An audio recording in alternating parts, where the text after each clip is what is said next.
হঠাৎ মেহমানে ঝটপট রান্না, হাঁসের মাংস, লাউ ডাল, টমেটোর চাটনি, ভাত এবং খিচুড়ি। আসসালামু আলাইকুম, সবাই কেমন আছেন? আশা করি ভালো আছেন। আমরাও ভালো আছি আলহামদুলিল্লাহ। আজকে আমাদের এখানে রবিবার ছিল, বন্ধের দিন, তো ভেবেছি একটু স্পেশাল কিছু করি বন্ধের দিনের জন্য। তো হঠাৎ করে বাসায় মেহমানও চলে আসলো, তাই ভাবলাম যে স্পেশাল দিনটা আরও স্পেশাল হয়ে গেল, তাই ঝটপট করে হাঁসের মাংস রান্না করেছি। তো আমাদের এখানে হাঁসের মাংসটা আসলে বাংলাদেশে যেরকম আস্ত হাঁস কিনতে পাওয়া যায়, আমাদের এখানে সেভাবে পাওয়া যায় না। এখানে হাঁসের মাংসটা পিস পিস করে দেয়। তো এনে ঝটপট মশলা কষিয়ে হাঁসের মাংসটা রান্না করে ফেললাম এবং এর সিক্রেট জিরার বাগার দিয়ে দিলাম, যাতে হাঁসের মাংসের গন্ধটা না থাকে। এতে হাঁসের মাংসের গন্ধ একদমই থাকবে না এবং খেতে হবে খুবই সুস্বাদু। এবং হোটেলে এই বাগারটা অবশ্যই তারা দেয়, এই জন্য একটা সুন্দর ফ্লেভার আসে। এরপর আমি চটপট করে রান্না করে ফেললাম লাউ ডাল।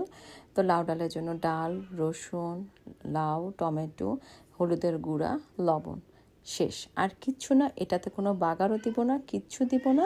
হয়ে গেলে জাস্ট খালি একটু ধনেপাতা দিব, পরিমাণ মতো পানি দিয়ে বসিয়ে দিয়েছি, হয়ে গিয়েছে, ধনেপাতা দিয়েছি। এটার মধ্যে কোনো বাগার কিচ্ছু লাগবে না। আর রসুন তো দেয়াই আছে, রসুনটা জাস্ট খালি একটু ম্যাশ করে দিবেন, তাহলেই হয়ে যাবে। খেতে অসাধারণ এবং সুস্বাদু হয়, এত মজা হয়, আপনি খেয়ে টেস্ট করে দেখতে পারেন। আচ্ছা, এরপর আমি করে ফেললাম ঝটপট করে টমেটোর চাটনি। এটা আমি আমার আম্মুর কাছ থেকে শিখেছি। অল্প কিছু রেসিপিতে জাস্ট খালি শেষে একটু ধনেপাতা দেওয়া লাগবে, আপনার চাটনি রেডি।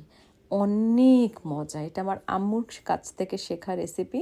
বাচ্চারাও খেতে পারে। আপনি যদি বাচ্চাদের জন্য করতে চান তাহলে জাস্ট খালি কাঁচামরিচটা অ্যাভয়েড করবেন, কিন্তু খেতে অসাধারণ হবে, গ্যারান্টি।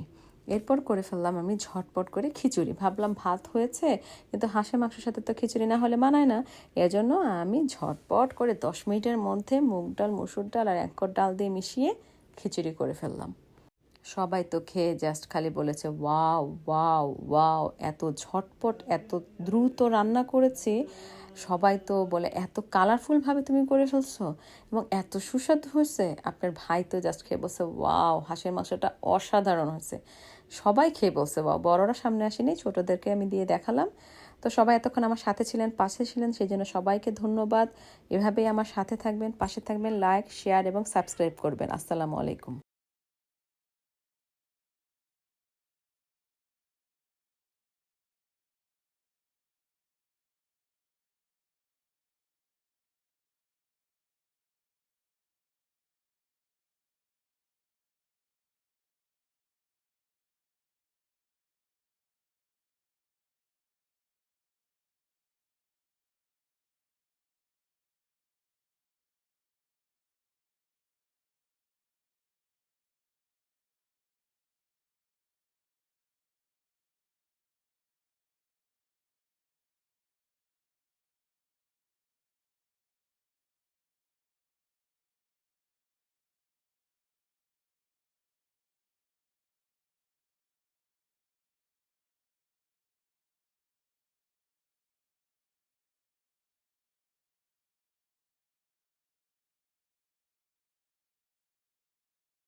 সবাই আমরা খাওয়ার জন্য রেডি, বড়রা কেউ ক্যামেরার সামনে আসবে না, তাই ছোটোদেরকে দিয়েই আপনাদেরকে দেখাচ্ছি।